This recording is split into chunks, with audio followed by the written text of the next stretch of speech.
Welcome back guys. स्वागत है आपका हमारे चैनल में। आज हम शुरू करने जा रहे हैं हमारे एनडीडीएस के यूनिट थर्ड का चैप्टर नंबर 2, जिसका नाम है gastro retentive drug delivery system. तो फ्रेंड्स, ये चैप्टर तो one of the most interesting chapter है हमारे एंटायर एनडीडीएस का। क्यों?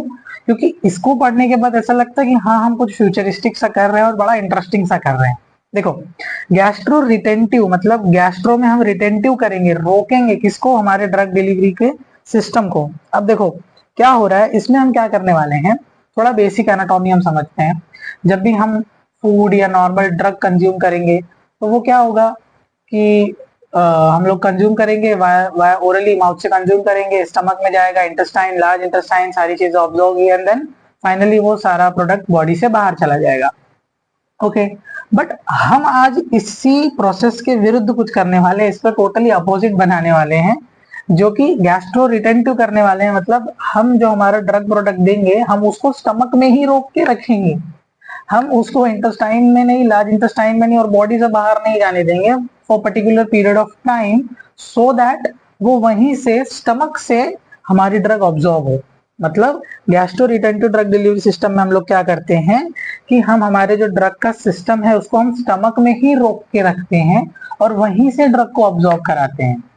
ये क्यों कराते हैं, कैसे कराते हैं, ये सारा हम आज आगे देखने वाले हैं। तो शुरू करते हैं।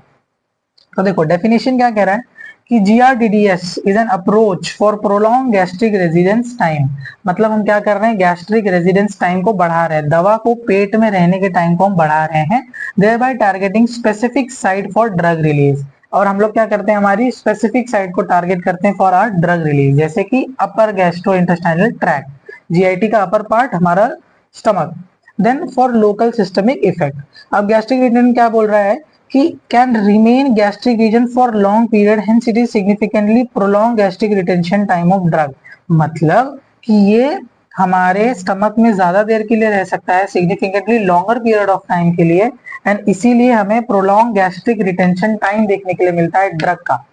कुछ कुछ ड्रग क्या होती है फ्रेंड्स कि स्टमक वाले रीजन से ज्यादा अच्छा ऑब्जर्व होती है as compare to the intestine, है ना। हम लोग अब तक पढ़ते आ रहे थे कि गैस्ट्रिक कंटेंट से ड्रग खराब हो जा रही है, but there are some drugs जो गैस्ट्रिक इन्वायरमेंट में ज्यादा अच्छे से एक्ट करती है एंड पेट से ही हमारे स्टमक से ज्यादा अच्छे से ऑब्जर्व हो रही है। तो हम क्या कर रहे हैं, और वो ज्यादा देर तक वहां रुक नहीं पाती है ड्यू टू हमारा गैस्ट्रिक एम्प्टिंग टाइम। मतलब हमारा जो भी पर्टिकुलर फूड या समथिंग है हम खाते हैं वो स्टमक में जाता है, स्टमक में थोड़ी देर के लिए रहता है, 2 to 3 आवर्स के लिए, देन वहां से इंटेस्टाइन में चला जाता है। तो जो ड्रग हमारी बेचारी स्टमक से ऑब्जॉर्व हो रही थी वो नहीं हो पाती है, इसीलिए हम क्या करेंगे, उसको स्टमक में ही रोक के रखेंगे सो दैट वो वहां से इजीली और जल्दी तरीके से अब्जॉर्ब हो जाए और स्मॉल इंटेस्टाइन में जाके वो खराब ना हो। ठीक, अब देखो ये क्या करता है, हमारे लिए एफिशिएंट मींस प्रोवाइड करता है, बायोअवेलेबिलिटी बढ़ती है, कंट्रोल ड्रग रिलीज की, ठीक है। और इसमें गैस्ट्रिक रिटेंशन टाइम बढ़ जाता है जिससे कि बायोअवेलेबिलिटी बढ़ती है, कंट्रोल फॉर्मुलेशन, वही लाइन 2 बार घुमा के लिखा है ऑब्वियसली जो हम एग्जाम में करते हैं। देन इसकी पॉपुलैरिटी बढ़ती जा रही है, थोड़ा सा कॉस्ट इफेक्टिव है, अच्छा है सिस्टम, बायोअवेलेबिलिटी बढ़ा देता है, देखो फिर मेंशन कर दिया वही पार्ट। एंड डिओडेनल पार्ट से ज्यादा ये यूज किया जाता है ट्रीटमेंट के लिए, कैंसर एंड इन्फ्लेमेशन। अगर किसी को पेट का कैंसर है या इन्फ्लेमेशन हो गई है तो वहां से ये जल्दी ठीक हो जाती है। अब क्यों बनाया भाई, इसकी जरूरत क्यों पड़ी, ठीक है ना, क्वेश्चन आता है ना कि इसकी जरूरत क्यों पड़ी। देखो नीड ऑफ GRDDS। देखो कुछ ड्रग है जो प्रॉक्सिमल पार्ट से ही ऑब्जॉर्व होती हैं GIT के, ठीक है। प्रॉक्सिमल पार्ट मतलब आगे वाले पार्ट से ही ऑब्जॉर्व होती हैं स्टमक से, इसलिए हमें बनाना पड़ा। There are less soluble drug और डिग्रेड इन अल्कलाइन पीएच। अब कुछ ऐसी ड्रग हैं जो अल्कलाइन मतलब जो बेसिक नेचर है हमारे इंटेस्टाइन का वहां पर डिग्रेड हो जाती है, यहाँ से ऑब्जॉर्व नहीं थी इसलिए। फिर क्या बोल रहा है, drugs are absorb due to variable gastric emptying time. जैसे कि मैंने अभी कहा कि जब हमारा फूड स्टमक से, अगर ये स्टमक है यहाँ से स्मॉल इंटेस्टाइन में जाता है तो उसका सर्टेन टाइम रहता है 3 आवर्स के लिए, एंड अगर उस पर्टिकुलर पीरियड ऑफ टाइम में ड्रग हमारी नहीं ऑब्जॉर्व हो पा रही है तो बेचारी एक्शन ही नहीं शो कर पाएगी, है ना। देन लोकल और sustain drug delivery stomach proximal small intestine to treat certain condition. हाँ, अब वही कह रहा है कि अगर स्मॉल इंटेस्टाइन में कोई कंडीशन हो गई है, स्मॉल इंटेस्टाइन के आगे वाले पार्ट में, जैसे कि डिओडेनल वाले रीजन में या स्टमक में, तो हमें ऐसी ड्रग बनानी पड़ेगी ना कि वो वहां से जाके एक्शन शो करे, तो टारगेट कर पाएंगे हम। Treatment of peptic ulcer cause by H pylori infection. आप जब पढ़ रहे होंगे कोलोजी में, पढ़ के आए होंगे आप लोग ये वाला अल्सर्स वाला टॉपिक, तो उसके ट्रीटमेंट के लिए भी हम यही वाला सिस्टम यूज करते हैं। अब कौन से ऐसे कैंडिडेट्स हैं जो ज्यादा इफेक्टिव है, पोटेंशियल कैंडिडेट्स कौन कौन है इसके लिए, जो लोकली स्टमक में एक्टिव है, ऑब्वियसली बात है हम उन्हीं को चूज करेंगे। जो जिनका नैरो थेराप्यूटिक, थेराप्यूटिक नहीं, ऑब्जॉर्प्शन विंडो है। ऑब्जॉर्प्शन विंडो क्या होता है, ये हमारी पूरी इंटेस्टाइन है फॉर सपोज, तो वो खाली ये पर्टिकुलर रीजन से अगर वो ऑब्जॉर्ब होती है, अगर उसका ये ऑब्जॉर्प्शन विंडो छोटा है, तो हम इससे दे देंगे जिससे कि वो स्टमक में जाके पर्टिकुलर रीजन से ही ऑब्जॉर्ब हो जाएगी। देन जो अनस्टेबल है इंटेस्टाइन में या कोलोनिक एनवायरनमेंट में, लॉन्ग इंटेस्टाइन में और स्मॉल इंटेस्टाइन में अगर कोई अनस्टेबल है तो उसको वहां से दे देते हैं। Drugs that disturb normal colonic microbes and exhibit low solubility at higher pH value. अब हो सकता है कोई कोई ड्रग जो हमारे लार्ज इंटेस्टाइन में माइक्रोब्स होते हैं उनको खराब कर देती हो, है ना, और या तो उनकी सॉल्युबिलिटी उसमें कम है या तो पीएच वैल्यू में सॉल्युबिलिटी कम है, इसलिए हम वहां से देते हैं ताकि वो ड्रग ऑब्जर्व हो जाए। ये रीजंस हैं, ये जो इतना बड़ा सिस्टम बनाया गया ऊपर हमने पढ़े, उसका रीजन क्या था, क्यों लाया गया, ये यहाँ पे दिया गया है। ठीक, अब बात कर लेते हैं एडवांटेजेस के। Obviously there are some advantages. क्या है, बायोअवेलेबिलिटी बढ़ जाती है, ठीक है। Reduce the dose and dosing frequency, आपको डोज कम देना पड़ता है, डोज की फ्रीक्वेंसी कम हो जाती है, ठीक है। System minimize the fluctuation of drug in the blood concentration, ठीक है। अब बार बार दवा नहीं दोगे तो फ्लक्चुएशंस नहीं आएगा, ऐसे बार बार ग्राफ नहीं बनेगा, एक कांस्टेंट रेट में और सीधा चलते चला जाएगा। Then system help in targeting the drug, हमको पर्टिकुलर रीजन पे ड्रग दे पा रहे हैं, अगर कोलन में कैंसर हुआ है या स्टमक में अल्सर हुआ है तो पर्टिकुलर रीजन पे डायरेक्ट ड्रग जा रही है, एक्शन दे रही है। Then local action can be achieve, GIT antacid, अगर पेट में आपके एसिडिटी है तो ड्रग जाके वहीं पे डायरेक्ट काम कर रही है, एंटासिड वाला काम, है ना, मतलब लोकल एक्शन देखने मिल रहा है। साइड इफेक्ट इसमें कम देखने मिलते हैं, सस्टेन रिलीज देखने मिलता है, सेफेस्ट रूट है फॉर एडमिनिस्ट्रेशन, इकोनॉमिक भी है for wide range of drugs. Okay, now let's talk about the disadvantages. Obviously अगर एडवांटेजेस और डिसएडवांटेजेस होंगे ही होंगे। क्या है कि देखो, जब आप ये सिस्टम खाओगे तो आपको प्लेंटी ऑफ वाटर पीना पड़ेगा। प्लेंटी ऑफ वाटर का क्या लेना देना है सर इस सिस्टम से, अभी आगे आपको सब क्लियर हो जाएगा। बहुत ज्यादा पानी पीना पड़ता है। दूसरा है कि drugs with solubility and stability problem GIT can't be administered. अब देखो कुछ ड्रग की अगर सॉल्युबिलिटी की प्रॉब्लम है, जो घुल नहीं पा रही हैं या स्टेबल नहीं है जीआई में, तो उसको नहीं दे सकते। जो फर्स्ट पास मेटाबॉलिज्म इनका बहुत ज्यादा होता है हम उनको नहीं दे सकते, जैसे कि निफेडिपिन। लास्टली अगर कोई ड्रग जो गैस्ट्रिक म्यूकोसा को इरिटेट कर देती है, जैसे हमारी द ग्रेट एस्पिरिन या बाकी एनएसएआईडी, ये क्या करती हैं, वो आपको थोड़ा सा कोलोजी वाला पार्ट पढ़ना पड़ेगा, कॉक्स 1 को जाके इनिबिट कर देती हैं, जिसके वजह से प्रोस्टाग्लैंडिन्स नहीं बनते, जिसकी वजह से म्यूकस लेयर कम हो जाता है, तो अल्सर्स के कॉज हो जाते हैं, है ना। तो गैस्ट्रिक म्यूकोसा को जो इरिटेट करेगी वो दवा हम इससे नहीं दे सकते। बाबा वो ऑलरेडी पेट को खराब कर देती है एंड आप उसको वहां पर रिटेंटिव करा रहे हो, उसको रुकवा रहे हो, तो और खराब हो जाएगा ना, इसीलिए। Then the drug which are observe equally well through from GIT. अब जैसे कोई ड्रग जो पेट से भी बराबर, पेट इन द सेंस स्टमक वाले रीजन से भी अच्छे से ऑब्जर्व हो रही है एंड इंटेस्टाइन से भी अच्छे से ऑब्जर्व हो रही है, तो उसको क्या जरूरत है रिटेंटिव कराने की, सीधा सीधा उसको जाने दो इंटेस्टाइन में और वहां से ऑब्जर्व हो जाएगी।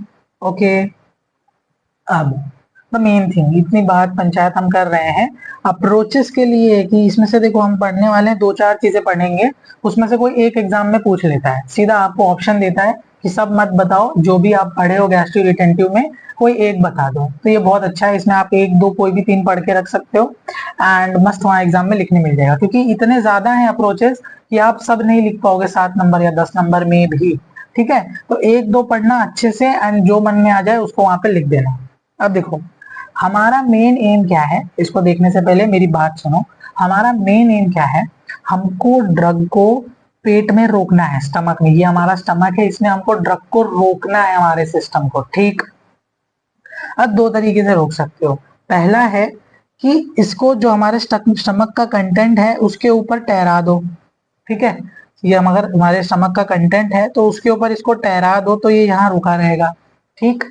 सेकंड तरीका क्या है कि हमारे स्टमक का कंटेंट है, ये जो पर्टिकुलर रीजन है ना स्टमक का, ये देख रहे हो आप, इसके नीचे इसको रोक दो ताकि जो स्टमक का कंटेंट है वो बाहर चला जाए। अगर ये तैरता रहेगा तो स्टमक के कंटेंट आएंगे, वो अपना डाइजेस्ट होगा और यहाँ से नीचे चला जाएगा। ठीक है, ये हमेशा ऊपर रहेगा। अब समझ में आया क्यों कह रहा था कि ज्यादा पानी पीना पड़ता है। अगर फ्लोटिंग वाला बना रहे हो, फ्लोटिंग वाला खा रहे हो, तो आपको बार बार पानी पीना पड़ेगा सो दैट ये तैरता रहे। ठीक है, फ्लोटिंग वाला नहीं चाहिए तो डेंसिटी वाला बनाना पड़ेगा, हाई डेंसिटी वाला, जो कि नीचे पेट में जाके पड़ा रहे। एक और आता है चिपकने वाला, जैसे कि हम म्यूको एडेसिव में पढ़ रहे थे, वो इसमें जाके पेट में साइड में हमारा चिपक जाएगा। ठीक, ये हो गया मोटा मोटा कॉन्सेप्ट।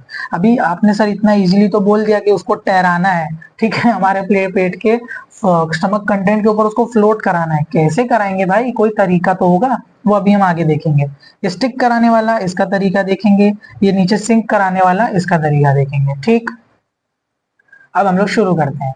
आई गेस आइडिया आपको लग गया होगा कि पेट में रुकेगा कैसे, हमको उसको रोकना है ना, पेट में वो रुका रहे, वो बाकी सारे कंटेंट के साथ आगे ना जाए।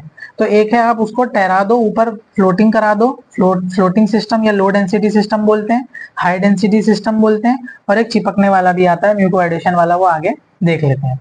तो देखो फ्लोटिंग सिस्टम में क्या है, हमको बल्क डेंसिटी को लोअर रखना पड़ता है गैस्ट्रिक डेंसिटी के हिसाब से, ताकि ये क्या करे, बॉयंट कर सके, मतलब उसके ऊपर फ्लोट कर सके for prolong period of time. ठीक, फ्लोटिंग पीरियड में, फ्लोटिंग पीरियड नहीं, फ्लोटिंग ड्रग डिलीवरी सिस्टम में क्या करेंगे, बल्क की डेंसिटी को कम रखेंगे ताकि वो गैस्ट्रिक फ्लूइड के ऊपर आराम से तैरे, जिसकी वजह से प्रोलॉन्ग पीरियड ऑफ एक्शन देखने मिले without affecting the gastric empty time. Gastric empty time को वो अफेक्ट नहीं करेगा, वरना अगर नीचे रहेगा तो साथ में चला जाएगा, या इधर रास्ता ब्लॉक कर देगा तो आपका खाना लेट जाएगा तो दिक्कत होगा। इसीलिए ऊपर तैरते रहेगा, जिसकी वजह से आपका जो गैस्ट्रिक एम्प्टी टाइम है वो खराब नहीं होगा। ठीक, रेजिडेंस टाइम बढ़ जाएगा, बेटर कंट्रोल देखने मिलेगा, फ्लक्चुएशन भी plasma after the complete release, resident time is empty. ठीक है, वो कह रहा है कि वही सारी बातें इसमें कह रहा है। अब इसके बाद क्या बोल रहा है, ओके उसके बाद ज्यादा कुछ नहीं था। उसके बाद ये कह रहा है, ये एक फॉर्मूला है, फॉर्मूला देखो क्या कह रहा है कि हमें उसको जो फ्लोट कराने के लिए एक फॉर्मूला डिराइव किया गया है, आर डब्ल्यू और एफ, जिसको हम लोग बर्नसी माइनस बर्नसी एफ ग्रेविटी, और इसका सिंपल फॉर्मूला क्या बन रहा है, D F minus D S G V, यहाँ पे दिया है। आर एफ क्या बोल रहा है, टोटल वर्टिकल फोर्स, जो भी वर्टिकल फोर्स हो उस पर अप्लाई करेगा। डी एफ फ्लूइड की क्या डेंसिटी है, डी एस आपके ऑब्जेक्ट की क्या डेंसिटी है, V for volume and acceleration due to gravity G। ये फॉर्मूला बन रहा है। जब आप इसको एक्सप्लेन करोगे तो आप सिंपल से ही फॉर्मूला बना के वो क्या डिनोट कर रहा है वो लिख देंगे तो वो बेटर रहेगा। ये डायग्राम है, ये डायग्राम अभी नहीं समझेगा, हम कॉन्सेप्ट समझ के आते हैं तब ये डायग्राम देखेंगे। ठीक, अब देखो जो फ्लोटिंग सिस्टम है, आपको जो आपके स्टमक कंटेंट के ऊपर इसको ये ठहराना है, ये ठहराने के लिए हम लोग दो चीजें यूज कर सकते हैं, दो सिस्टम आता है इसमें भी। ठीक है, अब देखो इसके अंदर क्लासिफिकेशन शुरू हुआ। पहला सिस्टम हम जो पढ़ रहे थे कि हमको अगर GRDDS बनाना है, गैस्ट्रो में रिटेंटिव करना है, तो पहला हम बोल रहे हैं फ्लोटिंग कराएंगे। हम पहला सिस्टम पढ़ रहे हैं कि हम पेट के कंटेंट्स के ऊपर उसको ठहराएंगे। ओके, देन उसमें भी ऊपर ठहराने के लिए हम दो तरीके यूज करते हैं। एक होता है non effervescent system. Non effervescent मतलब सिंपल, एफरवेसेंट पहले समझो, जो हम आप इनो लेते हैं पीने के लिए, जब आप पानी के अंदर इनो डालते हो तो जो बबल्स नहीं आते कार्बन डाइऑक्साइड के, उसी को हम बोलते हैं एफरवेसेंट। तो पहला सिस्टम है नॉन एफरवेसेंट, मतलब आप कुछ ऐसा डिजाइन करोगे जिसमें एफरवेसेंट नहीं आएगा। एंड सेकंड आता है हमारा एफरवेसेंट सिस्टम, ये रहा एफरवेसेंट सिस्टम, जिसमें आपको वो बबल्स देखने के लिए मिलेंगे। समझ गए, फ्लोटिंग सिस्टम में भी एक आता है एफरवेसेंट सिस्टम, दूसरा आता है नॉन एफरवेसेंट सिस्टम। एक में बुलबुले आएंगे वो फिर ऊपर आएगा, एक में बुलबुले नहीं आएंगे वो फिर भी ऊपर आएगा। कैसे देख लेते हैं। तो नॉन एफरवेसेंट सिस्टम में, फ्लोटिंग ड्रग डिलीवरी सिस्टम में क्या कर रहा है कि हम लोग स्वेलिंग पॉलीमर्स यूज करते हैं। स्वेलिंग पॉलीमर्स मतलब ऐसे पॉलीमर्स यूज करते हैं कि जो पानी में जाके हमारे स्टमक कंटेंट में जाके स्वेल कर जाते हैं, स्वेल करके चिपक जाते हैं, बायो एडिशन दिखाते हैं हमारे म्यूकोसल लेवल लेयर पे, जीआई ट्रैक में। ठीक है, कॉमन एक्सीपिएंट हम लोग इसमें यूज करते हैं, हाईली स्वेलेबल सेल्यूलोज यूज करते हैं, जैसे कि हाइड्रोकोलाइड्स, हाइड्रोफिलिक गम्स, और कहा गया पॉलीसेकेराइड्स यूज करते हैं, पॉलीकार्बोनेट्स, और ये सारी चीजें हम लोग यूज करते हैं। मतलब देखो हमको उसको स्टमक के ऊपर लेके आना है कंटेंट के, मतलब उसकी डेंसिटी को कम करना पड़ेगा ताकि वो ऊपर आके तैरे। ठीक है, तो इसके लिए हम लोग क्या करेंगे, अभी हम लोग ऐसी चीज बना रहे हैं जिसमें बुलबुले ना निकले, ठीक है, एयर ना निकले। तो क्या कर रहे हैं, पॉलीमर दे दिए, पॉलीमर स्टमक के कंटेंट में जाते ही फूल जाएगा, फूल के वो बड़ा हो जाएगा एंड बड़ा होके ऊपर आके मतलब उसकी डेंसिटी बढ़ जाएगी, सॉरी घट जाएगी, डेंसिटी जैसे ही कम हो जाएगी हम लोग उसको ऊपर आ जाएगा एंड वो तैरने लगेगा। बाबा किसी चीज की डेंसिटी ज्यादा रहती है तो वो नीचे चला जाता है, जिसकी डेंसिटी हल्की रहती है वो ऊपर रहता है, इतना तो आई गेस आपको कॉन्सेप्ट पता ही होगा, है ना। अब देखो, पहले हम लोग पढ़ रहे थे, मैं कॉन्सेप्ट क्लियर करते चलूं नहीं तो कंफ्यूजन होगा आपको। हम लोग पहले पढ़ रहे थे GRDDS, ठीक है। GRDDS में पहला हम लोग पढ़ रहे हैं FDDS, floating drug delivery system. इसके अंदर ठीक है, ये इसके अंदर आया, ये इसके अंदर आया, फ्लोटिंग ड्रग डिलीवरी सिस्टम। और एक होता है वो सिंक वाला, ठीक है। नॉन फ्लोटिंग अभी के लिए मैं बोल देता हूँ, ये बाद में पढ़ेंगे। फ्लोटिंग के अंदर पहला हम पढ़ रहे हैं, कौन सा था मैं भी भूल जाता हूँ, नॉन एफरवेसेंट वाला, ठीक है, नॉन एफरवेसेंट वाला पढ़ रहे हैं। अब इसके अंदर भी दो टाइप होता है, टाइप ए, टाइप बी, ठीक है। इसको रोमन अंक में दे देता हूँ, इसको 1 दे देता हूँ, और टाइप 1 टाइप बी, ठीक है, कंफ्यूज मत होना। अब इसमें आता है हाइड्रोडायनेमिकली बैलेंस सिस्टम। इसमें देखो सिंपल क्या कर रहे हैं हम लोग, एक ऐसा ड्रग सिस्टम बना रहे हैं, जेल फॉर्मिंग कोलाइड, जो कि ऊपर स्टमक कंटेंट के तैरेगा। कैसे तैरेगा, अब देखो इसमें ये सारे पॉलीमर्स हम लोग यूज कर रहे हैं, hydroxy propyl, methyl cellulose, ethyl cellulose, ये सब पॉलीमर लेके यहाँ से देखो मेन कंटेंट यहाँ लिखा है, this polymer is mix with the drug usually administered in the hydrodynamically balance system capsule.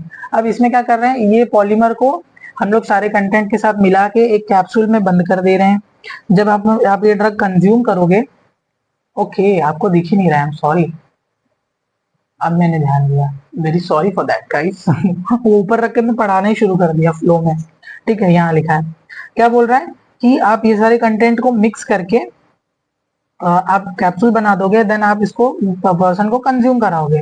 Consume कराने से क्या होगा, ये जो शेल है, ये शेल डिसॉल्व होगा वाटर में जाके, एंड देन स्टमक का कंटेंट उसके साथ मिलेगा, जिसकी वजह से वो स्वेल होगा, स्वेल होके स्टमक के ऊपर आ जाएगा, और लॉन्ग पीरियड ऑफ टाइम के लिए आपको एक्शन देखने के लिए मिलेगा। इतने बड़े पैराग्राफ में ये छोटी सी कहानी है, क्या कि पॉलीमर को लेके सारे कंटेंट को आपने मिक्स कर दिया। मिक्स करने से क्या होगा कि जब वो स्टमक में जाएगा, वो उसका शेल जो है वो शेल ब्रेक होगा, शेल ब्रेक होने से वाटर कांटेक्ट में आएगा, पॉलीमर स्वेल करके ऊपर आ जाएगा। ओके, अब देखो इसमें टाइप बी है, ये जो था ना, अब ये टाइप बी पढ़ने जा रहे हैं हम लोग। इसमें आता है माइक्रो बलून्स या हॉलो माइक्रोस्फीयर्स।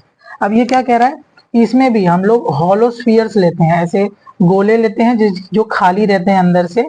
इसके अंदर हम क्या करते हैं, ड्रग को, पॉलीमर को भर देते हैं, ठीक। और हम लोग क्या करते हैं, इसमें सिंपल सॉल्वेंट भी डाल देते हैं, जो कि इवापोरेट होता है या तो डिफ्यूज होता है उसमें से, ठीक है। अब जब उसमें से इवापोरेट होगा या डिफ्यूज होगा धीरे धीरे, तो हमारा गैस्ट्रो रिटेंशन टाइम बढ़ जाएगा, ठीक।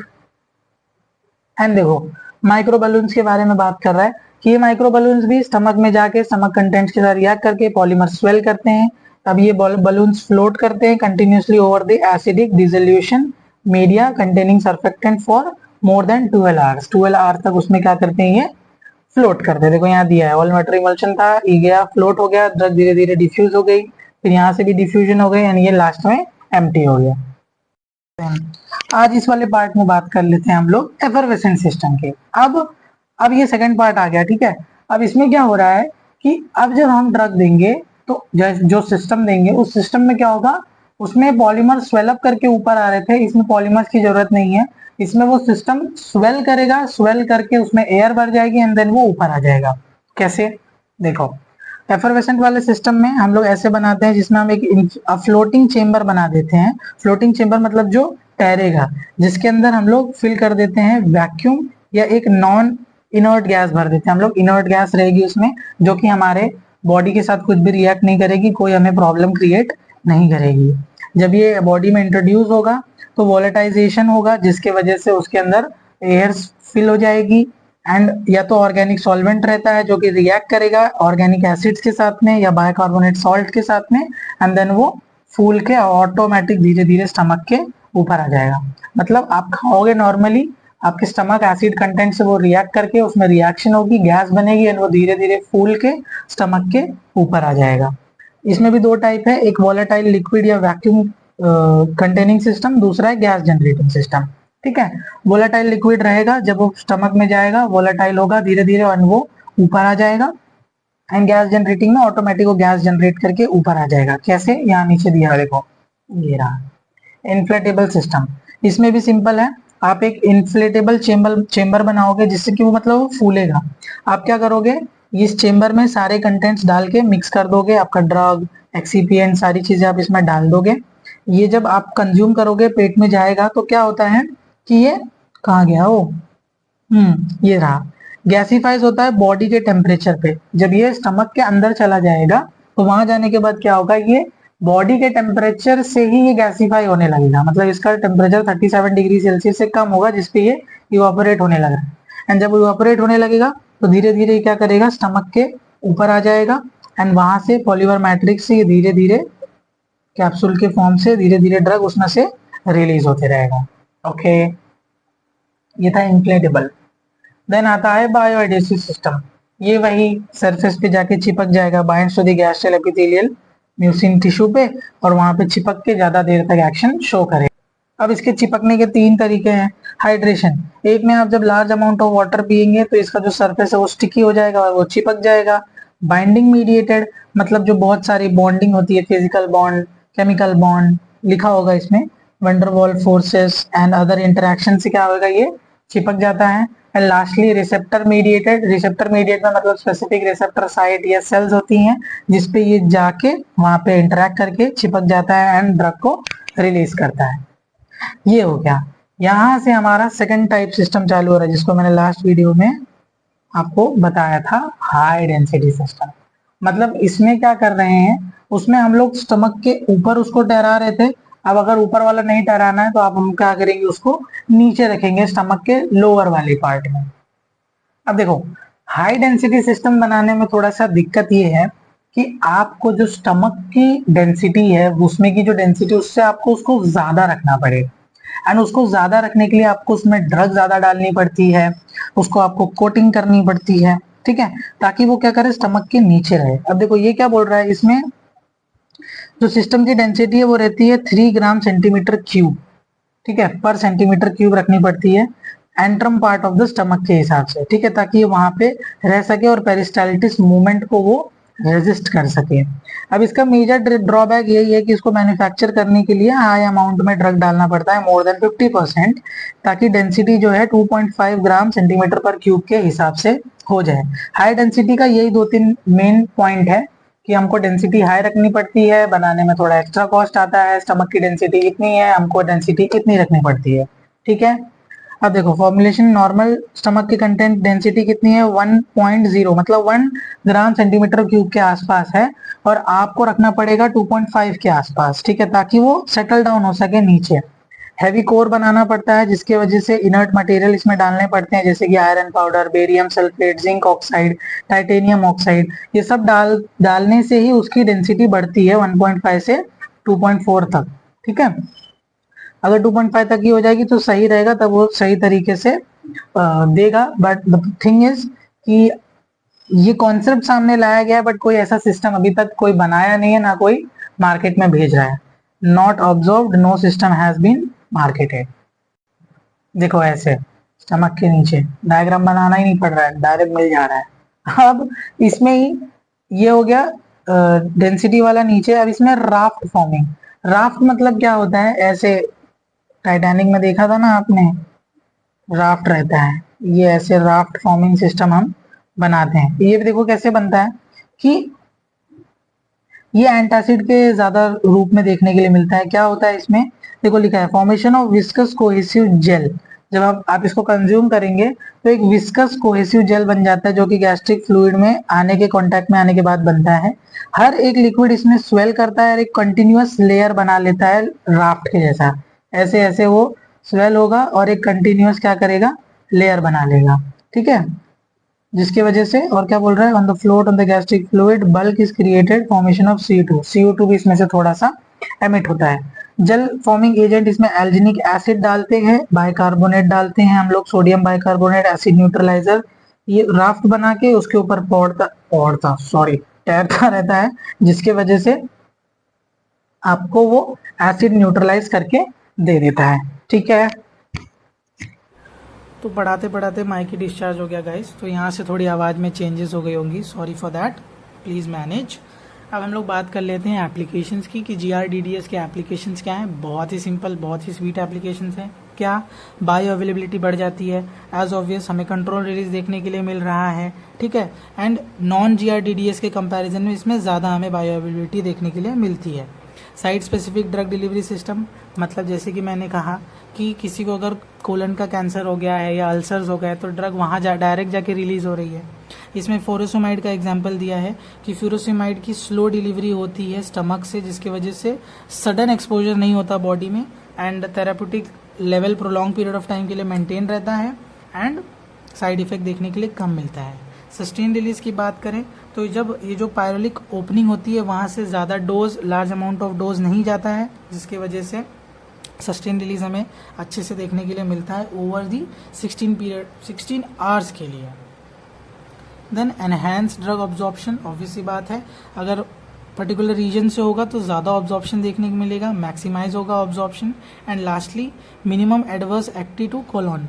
Minimum adverse active to colon मतलब कोलोन लार्ज इंटेस्टाइन का दूसरा नाम है, ये एडवांस लेवल पे कोलोन बोलने लगते हैं। अब देखो, जब आप नॉर्मल मेडिसिन लेते हैं तो हो सकता है कि वो जो उनका वहाँ का एनवायरनमेंट है उसको डिस्टर्ब करे, तो यहाँ पे वैसे इन्वायरमेंट को डिस्टर्ब नहीं करता है, वहीं से ड्रग ऑब्जॉर्व हो जाती है, इजीली अच्छी एक्शंस हमें देखने के लिए मिलती हैं। जैसे कि एग्जांपल दिया है बीटा लैक्टम एंटीबायोटिक्स, जो स्मॉल इंटेस्टाइन में ऑब्जॉर्व होती हैं तो वहाँ के माइक्रो ऑर्गेनिज्म में रेजिस्टेंस डेवलप हो जाता है, तो वो हमें यहाँ चीज़ें देखने के लिए नहीं मिलती है। तो हमारा सेकेंड चैप्टर भी खत्म हुआ, गैस्ट्रोरिटेंटिव ड्रग डिलीवरी सिस्टम। इसके बाद देखो यहाँ है नेसोपल्मोनरी ड्रग डिलीवरी सिस्टम, नए वीडियो में हम वो स्टार्ट करेंगे। इसमें भी पता है नेजो अलग पढ़ना है, पल्मोनरी अलग पढ़ना है, इसीलिए 2 हो जाता है। तो ये 3 चैप्टर इसमें है बट हो जाता है 4। ठीक है, आई होप आपको समझ में आ गया होगा। GRDDS में सिंपल टर्म्स में बोलें तो हमको ड्रग को स्टमक में रोक के रखना है, इधर आप फ्लोट करा के रोको या हाई डेंसिटी बना के रोको, राफ्ट बना के रोको या स्टमक में